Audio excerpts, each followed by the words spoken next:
Hi everyone, I'm Sugandha and you're watching Ready to Get Updated and yes, welcome back to this 12 days payroll workshop। ये start हो रही है new workshop because payroll में बहुत सारी queries हैं और इस वर्कशॉप में मैं ये सारी क्वेरीज लेने वाली हूँ। यस, आपने देखे होंगे पेरोल प्रोसेसिंग के बहुत सारे सेशंस जिसमें हमने देखी थी हमने देखी थी नेट सैलरी कैसे कैलकुलेट करते हैं, कॉस्ट टू कंपनी कैसे कैलकुलेट करते हैं, टीडीएस कैसे कैलकुलेट करते हैं और फॉर्म 16 भी।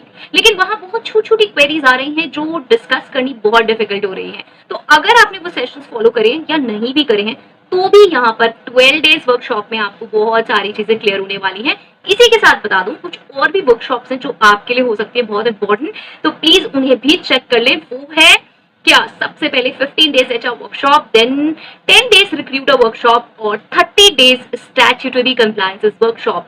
15 डेज वर्कशॉप कंप्लीट हो चुकी है, 10 डेज वर्कशॉप भी कंप्लीट हो चुकी है, 30 days workshop statutory compliances workshop में से 2 सेशंस आए हैं, उसके भी सेशंस आएंगे, राइट। सो प्लीज ये सारे सेशंस फॉलो करिए, इंग्लिश और हिंदी दोनों में है। और आपको कहाँ मिलेंगे, आपको मिल जाएंगे ये पिन कमेंट में। यस, पिन कमेंट में आपको ये सारी प्लेलिस्ट मिल जाएंगी इंग्लिश और हिंदी दोनों की, प्लीज उन्हें जरूर चेक कर लें। ये है छोटा सा इंट्रो बिकॉज आप सारे सेशंस नहीं देखते। एक रिक्वेस्ट, एक मिनी रिक्वेस्ट मेरी रहेगी, क्या होता है जब भी कोई वर्कशॉप आती है उसका जो फर्स्ट या मैक्सिमम सेकंड सेशन है वो सब लोग देखते हैं, लेकिन थर्ड फोर्थ से एंड तक सेशंस खत्म होते जाते हैं, मतलब व्यूअर्स कम होते जाते हैं, सेशंस तो आते हैं और वहां क्या होता है, वहां आ जाती हैं बहुत सारी क्वेरीज। आप किसी और सेशंस पे जाते हैं और वो क्वेरीज पूछते हैं जो कि ऑलरेडी मैं वर्कशॉप्स में डिस्कस कर चुकी हूँ। तो ये प्रॉब्लम किसकी है, ये प्रॉब्लम आपकी है। बहुत सारी क्वेरीज अनआंसर्ड हैं। यस, आज मैं देखती हूँ जब भी बहुत सारी क्वेरीज अनआंसर्ड है, लेकिन वो मैंने अपने सेशंस में डिस्कस करी हुई है। तो प्लीज इतनी तो रिक्वेस्ट है मेरी कि वर्कशॉप्स के सारे सेशन जरूर देखें। ओके, सो चलिए ये हो गया हमारा बहुत सारा। और यस, अगर आपकी वर्कशॉप फॉलो करते हैं टुवर्ड्स द एंड आप इसे सब्सक्राइब कर सकते हैं, चेक कर सकते हैं and yes you can join, आप ज्वाइन कर सकते हैं, मेंबरशिप ले सकते हैं, आपको ये सेशन सबसे पहले मिलेंगे। ठीक है, चलिए तो स्टार्ट करते हैं 12 डेज वर्कशॉप में और देख लेते हैं कि हम इस वर्कशॉप में आगे क्या देखने वाले हैं। ये है इंट्रोडक्शन सेशन, तो चलिए देखते हैं। तो इसमें हम सबसे पहले देखने वाले हैं introduction to payroll management, overview की पेरोल मैनेजमेंट क्या है, इंपॉर्टेंस क्या है पेरोल की एचआर में या फाइनेंस में, कुछ बेसिक कंसेप्ट आज सिर्फ थियोरेटिकल देन प्रैक्टिकल भी आएंगे। ग्रॉस पे क्या होता है, नेट पे क्या होता है, डिडक्शंस क्या होते हैं, अलाउंसेस क्या होते हैं। उसके बाद हम देखेंगे पेरोल कंप्लायंस और लीगल वर्क, जिसमें हम अंडरस्टैंड करेंगे कुछ labour laws affecting payroll. Example हमारे जैसे कि मिनिमम वेजेस एक्ट है, पेमेंट ऑफ वेजेस एक्ट है, की कंप्लायंस रिक्वायरमेंट्स हैं, पीएफ की, ईएसआई की और प्रोफेशनल टैक्स की, एलडब्ल्यूएफ और importance of maintaining accurate payroll records. उसके बाद हम देखेंगे इनकम टैक्स एंड पेरोल, जहां पे overview of income tax laws, यहाँ पे TDS tax deducted at source on salaries, understand करेंगे tax slabs, exemptions, deductions, ETC, ETD etcetera, मतलब चैप्टर 6A की कैलकुलेशन करेंगे टैक्सेबल इनकम की। उसके बाद आएगा पेरोल प्रोसेस सेटअप, यहाँ पे डिजाइन करना पेरोल प्रोसेस, सेटअप करना पेरोल शेड्यूल्स, डेटा कलेक्शन और verification, employee information, attendance, leave records, इन सब के बारे में। उसके बाद पेरोल अकाउंटिंग एंड रिकंसाइलेशन। उसके बाद यस पेरोल के सॉफ्टवेयर और टूल्स, हम इसके बारे में कुछ डिस्कस करेंगे, जहाँ पे अलग अलग पेरोल सॉफ्टवेयर के बारे में बात करेंगे। टेली है, जोहो पेरोल है, ग्रे एचआर है, कैसे सेटअप कर सकते हैं, कॉन्फ़िगर कर सकते हैं पेरोल सॉफ्टवेयर को, मैनेज करेंगे employee data with in payroll systems, generate करेंगे payroll reports, salary structuring, components of salary, basic pay, HRA, LTA, special allowances क्यों है, क्या है, सब चीज, creating a tax efficient salary structure, understand करना डिफरेंट टाइप्स ऑफ कंपनसेशन जैसे कि CTC, variable pay, bonuses, employee benefits और deductions, overview of statutory benefits like PF, ESI, gratuity, superannuation, calculate करना employ deductions, non statutory benefits, non statutory benefits जैसे कि हमारे insurance है, मील vouchers हैं, transportation, ये कैसे ट्रीट होते हैं, सब के बारे में। लीव मैनेजमेंट एंड पेरोल, बहुत बार आप मुझसे पूछते हैं टाइप ऑफ लीव्स बताएं, उनका इम्पैक्ट बताएं पेरोल पे, कैलकुलेट करना लीव एनकैशमेंट, मैनेज करना leave balances with in payroll software और ये सारी चीजें मैनुअली भी। पेरोल रिपोर्टिंग और ऑडिट कैसे होता है, जनरेट करना पेरोल रिलेटेड रिपोर्ट्स, प्रिपेयर करना पेरोल ऑडिट्स, इंश्योर करना accuracy and compliance payroll records में। उसके बाद एडवांस पेरोल टॉपिक्स जिसमें हैंडल करना payroll different type of employees के, like full time, part time, contractual. फिर payroll management during employee termination और resignation, dealing with payroll discrepancies, hands on payroll processing. और उसके बाद कुछ best practices, future trends. Okay, so I think ये सारी चीजें बहुत बेनिफिशियल हैं और ये सारे क्वेश्चंस आप मुझसे अक्सर पूछते हैं, राइट। सो चलिए आज क्योंकि है इंट्रोडक्शन, तो आज थोड़ा सा डिस्कस करते हैं पेरोल के बारे में। पेरोल क्या है, क्यों हम इसके बारे में इतनी बात कर रहे हैं। तो चलिए, पेरोल मैनेजमेंट एक क्रिटिकल फंक्शन है ऑर्गेनाइजेशन में, जिसका क्या काम है, एम्प्लॉय के कंपेंसेशन को एडमिनिस्टर करना। मतलब यस, इसमें आता है प्रोसेस ऑफ कैलकुलेटिंग एम्प्लॉय की अर्निंग्स, विदहोल्डिंग टैक्सेस, डिस्ट्रीब्यूटिंग पे चेक्स और डायरेक्ट डिपॉजिट्स। यहाँ पे हम क्या करने वाले हैं, अगर सीधे शब्दों में बात करो तो सीधे शब्दों में ये बात है कि एम्प्लॉय को हमें कितना पेमेंट देना है उसके बारे में बात हो रही है। जो हम और बेनिफिट्स उसे दे रहे हैं उनको टैक्सेस की फॉर्म में कहाँ कहाँ डिपॉजिट करना है उसकी बात हो रही है। क्या क्या हमें सेव करके रखना है उसकी बात हो रही है। मतलब एम्प्लॉय के पेमेंट से रिलेटेड सारी चीजें हम यहाँ पे पेरोल में डिस्कस करने वाले हैं, जो भी हम उसे कंपेंसेशन देने वाले हैं। ठीक है, अब ऑब्वियसली क्योंकि हम यहाँ पे पेमेंट की बात कर रहे हैं तो ये बहुत इंपॉर्टेंट हो जाता है कि हम उसे एज पर लॉस पेमेंट करें, एज पर लीगल कंप्लायंसेस पे करें, सारे रूल्स एंड रेगुलेशंस को फॉलो करते हुए एक्यूरेट पेमेंट्स करें। ठीक है, इसीलिए सारा पेरोल मैनेजमेंट है, क्योंकि जब हम इसमें बहुत सारी चीजें एड ऑन करते रहते हैं तो ये कैलकुलेशन इतनी सिंपल नहीं रह जाती, इसीलिए हम इसके बारे में इतना डिस्कस कर रहे हैं। तो चलिए कुछ की कंपोनेंट्स इसमें डिस्कस करते हैं। सबसे पहला है एम्प्लॉय अर्निंग्स। एम्प्लॉय अर्निंग्स क्या है, इंक्लूड सैलरी, वेजेस, बोनसेस और अदर फॉर्म्स ऑफ कंपेंसेशन, जो कि हम डिस्कस करेंगे। डिडक्शंस क्या है, स्टैट्यूटरी डिडक्शंस। कौन कौन सी, like income tax, provident fund.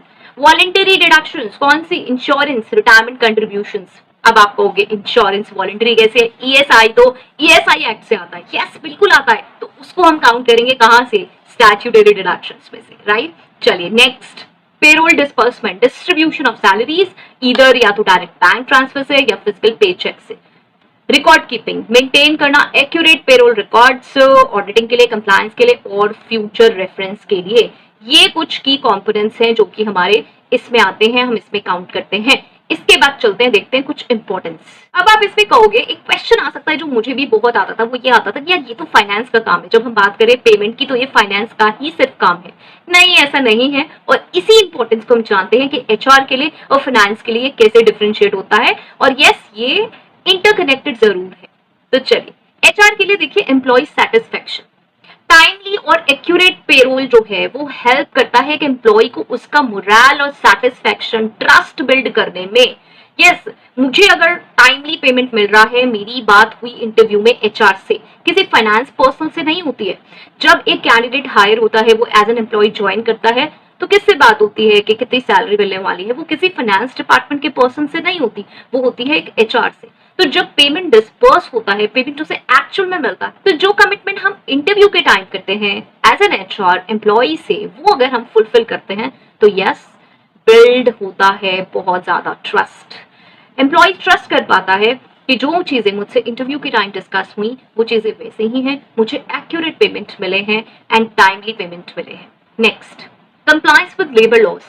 HR must ensure that payroll process comply with labor laws, जैसे कि yes, minimum wage requirements, overtime, again statutory benefits like PF, ESI। बहुत सारे लोग मुझे कहते हैं मैम PF नहीं कटता, आप क्या कर रहे हो। You must say, you must ask to your managers why this is not happening। आप हर बार ये क्वेश्चन करो कि ये होना चाहिए and why this is important। उसके लिए आपको PF एक्ट पता होना चाहिए, और उसके लिए आपको पता होना चाहिए कि अगर PF नहीं कटेगा तो इसकी कितनी पेनल्टी है। Okay, next, employee records management. Payroll data बहुत ही इंटीग्रल है मेंटेन करने में employee records, like yes salary history, tax filing और बेनिफिट एंटाइटलमेंट्स, राइट। सो इसलिए ये इंपॉर्टेंट है। नेक्स्ट देखिए, फाइनेंस के पर्पज से क्यों है, बजटिंग और फोरकास्टिंग में। पेरोल एक्सपेंसेस सिग्निफिकेंट पार्ट है ऑर्गेनाइजेशन के बजट का। एक्यूरेट पेरोल जो डेटा है वो हेल्प करेगा हमें फाइनेंशियल प्लानिंग में, फोरकास्टिंग में। Cash flow management, ensure that funds are available for payroll disbursement। yes, इससे मेंटेन हो पाएगा पॉजिटिव कैश फ्लो। अब क्या है, टाइम आ गया पेरोल देने का और मेरे पास पैसा नहीं है, कौन देखेगा, यस फाइनेंस को देखना है ये। ठीक है, तो ऑब्वियसली पीछे के रिकॉर्ड्स और प्लस जो अभी न्यू हायरिंग्स आप कर रहे हो इसकी इंफॉर्मेशन पहले से होगी, कितना बजट इंक्रीज हुआ है, तभी वो अरेंजमेंट हो पाएगा टाइमली। ओके, चलिए next, financial reporting. Payroll data help करता है प्रिपेयर करने में फाइनेंशियल स्टेटमेंट्स और यस टैक्स फाइलिंग्स, जिससे कंपनी के जितने भी लीगल ऑब्लिगेशंस हैं वो हम पूरे कर सकते हैं रिलेटेड टू पेरोल। ओके, चलिए, सो ये हो गई इंपॉर्टेंस। अब देख लेते हैं कुछ बेसिक कंसेप्ट्स जो कि इंपॉर्टेंट है रिलेटेड टू ग्रॉस पे, नेट पे, डिडक्शंस, अलाउंसेस। तो ग्रॉस पे क्या होता है, बहुत लोग मुझे कहते हैं मैम थ्योरेटिकल में आप डेफिनेशन बताइए, तो चलिए आज डेफिनेशंस भी देखते हैं। Next, gross pay is the total amount of money an employee earns before any deductions are made। कोई भी डिडक्शन से पहले जो हम अमाउंट रख रहे हैं एम्प्लॉय के लिए वो है हमारा gross pay. Gross pay is the total amount of money an employee earns before any deductions are made and it includes yes हमारी basic salary plus any additional earning such as bonuses, overtime pay and allowances। Example, if an employee's basic salary is 50,000 per month and they receive 5,000 bonus and 2,000 allowances, their gross pay would be what? 50,000 plus 5,000 plus 2,000, 57,000। Okay? चलिए next देखते हैं net पे। Net पे क्या होती है? Net pay also known as take home pay. देखिए इन सब पे सेशंस बने हुए हैं, पेरोल प्रोसेसिंग की प्लेलिस्ट है, प्लीज उसे जरूर चेक करें। ये एक्सेल में प्रॉपर इनकी वर्किंग मैंने दिखाई हुई है। आप कहेंगे मैं यहाँ पे अगेन उसकी वर्किंग दिखाऊंगी, वहां पे बहुत सारी क्वेरीज हैं, उन्हें भी मैं ट्राई करूंगी कि इन सेशंस में सॉर्ट आउट करूं। कुछ एरर्स थी तो वो भी मैंने सॉर्ट करी है। एक और सेशन पेरोल प्रोसेसिंग क्वेरीज में मैंने उन्हें सॉर्ट आउट किया है, तो आप उसे भी चेक कर सकते हैं। ये सारी चीजें जितनी मैं डिस्कस कर रही हूँ उनके प्रैक्टिकल सेशंस ऑलरेडी आ चुके हैं, तो प्लीज वहां से जरूर चेक करें। चलिए next is net pay, also known as take home pay, is the amount of money an employee receives after all deductions have been subtracted from their gross pay. Gross pay में सारी चीजें included थी, यहाँ पे मैं deductions कर रही हूँ। दीज डिडक्शंस कैन इंक्लूड कौन कौन सी? Taxes, retirement contributions and insurance premiums. अब यहाँ पे एग्जाम्पल वही हो जाएगा, अगर डिडक्शंस फ्रॉम द ग्रॉस पे 57 आर 12,000 तो नेट पे क्या हो जाएगी? 45। ठीक है, चलिए नेक्स्ट डिडक्शंस क्या हैं और कौन कौन सी हैं इनको हम डिटेल में देखेंगे, लेकिन चलिए यहाँ पे हम स्टैट्यूटरी डिडक्शंस क्या हैं। Mandatory deductions required by law are like TDS, जो इनकम टैक्स में हम टीडीएस कैलकुलेट करते हैं, प्रोविडेंट फंड और ईएसआई ये मैंडेटरी है। वॉलंटरी डिडक्शंस क्या है? जो भी डिडक्शंस एग्रीड हुई हूँ एम्प्लॉय से, जैसे कि कोई पेंशन स्कीम है, कोई हेल्थ इंश्योरेंस है, कोई लोन रीपेमेंट्स है, वो सारी चीजें। ठीक है, next is impact on payroll. देखिए जो डिडक्शंस हम ग्रॉस पे से डिडक्ट करते हैं उसके बाद हमारी नेट पे आती है, तो ये सब चीजें कैलकुलेट होनी चाहिए एक्यूरेटली, जैसे कि हमारे जो कंप्लायंसेस हैं वो पूरे हों, हम लीगल रिक्वायरमेंट्स को पूरा कर पाए और प्रोवाइड कर पाए करेक्ट टेक होम पे एम्प्लॉइज को। ठीक है, so this is all about deduction. Next देखते हैं अलाउंसेस। अलाउंसेस क्या क्या, और बहुत सारे हैं, कुछ अलाउंसेस हम यहाँ डिस्कस करते हैं। अलाउंसेस होते क्या हैं? ये हैं कुछ financial benefits provided to employees over and above the basic salary to meet specific needs. बहुत बार आप मुझसे पूछते हैं मैम बेसिक सैलरी क्या है, बेसिक सैलरी में अलाउंसेस इंक्लूडेड होते हैं नहीं होते हैं? तो यस, ये डिफरेंट है, ये अलग है उनसे। दे कैन बी टैक्सेबल और non taxable depending on the type and usage. Common types कौन कौन से हैं इसके? Example house rent allowance, I think हमने इसकी कैलकुलेशन बहुत अच्छे से समझी हुई है। Given to employees to cover rental expenses, it may be partially exempt from tax. Travel allowance provided to cover transportation cost. Medical allowance given to cover medical expenses, often tax exempt up to a certain limit। okay, purpose क्या है allowances का? allowances help to increase an employee's take home pay and can also provide tax benefits, making the overall compensation package more attractive। okay, so yes, this is important and I hope so this was helpful।